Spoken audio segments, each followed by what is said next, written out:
जळगावमधून संतापजनक बातमी समोर येते। जळगाव जिल्ह्यातल्या चाळीसगावमध्ये 2.5 महिन्यांच्या मुलीचा लसीकरणानंतर मृत्यू झाल्याचा आरोप केल्यामुळे खळबळ माजली। पोलिओ आणि पेंटाची दुसरी लस दिल्यानंतर केवळ 10 मिनिटात चिमुकली बेशुद्ध पडली आणि मृत्यू झाल्याचा दावा आजोबांनी केलाय। तर त्याहीपेक्षा संतापजनक बाब म्हणजे या मुलीचे शवविच्छेदन करण्यासाठी आजोबा जळगाव जिल्हा रुग्णालयात गेले, मात्र रात्र झाल्यामुळे पोस्टमार्टमला नकार देण्यात आला। आजोबांनी मुलीचा मृतदेह रात्रभर शवपेटीमध्ये ठेवण्याची विनंती केली, मात्र कुणालाही पाजर फुटलेला नाहीये आणि आजोबांना रात्रभर मुलीचा मृतदेह मांडीवर घेऊन बसावं लागलं या रुग्णालयात।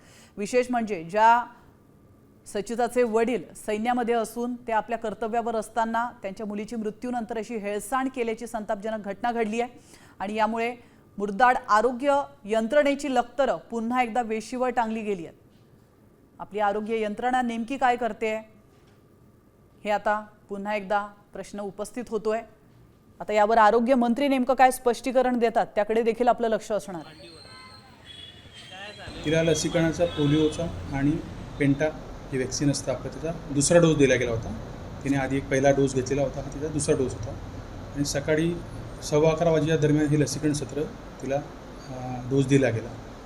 त्यानंतर ती घरी गेली आणि घरी ती झोपलेली होती बाळाला। नंतर दुपारी त्यांच्या असं लक्षात आलं की बाळाची हालचाल होत नाही आणि बाळ तपासणी केली असता बाळ मृत्यू झाल्याचं लक्षात आलं। ही प्राथमिक माहिती मिळालेली आहे। डेथ डिक्लेरेशन सर्टिफिकेट एक लागतं, म्हणजे मृत्यू झाला आहे असं डिक्लेरेशन सर्टिफिकेट। त्याशिवाय आपण ती बॉडी आतमध्ये म्हणजे मॉर्च्युरीमध्ये घेऊ शकत नाही, तर ते सर्टिफिकेट त्यांच्याकडे नव्हतं। हद्दपार केल्याचं पण एक सर्टिफिकेट लागतं, तर तेही कागदपत्र त्यांच्याकडे नव्हतं।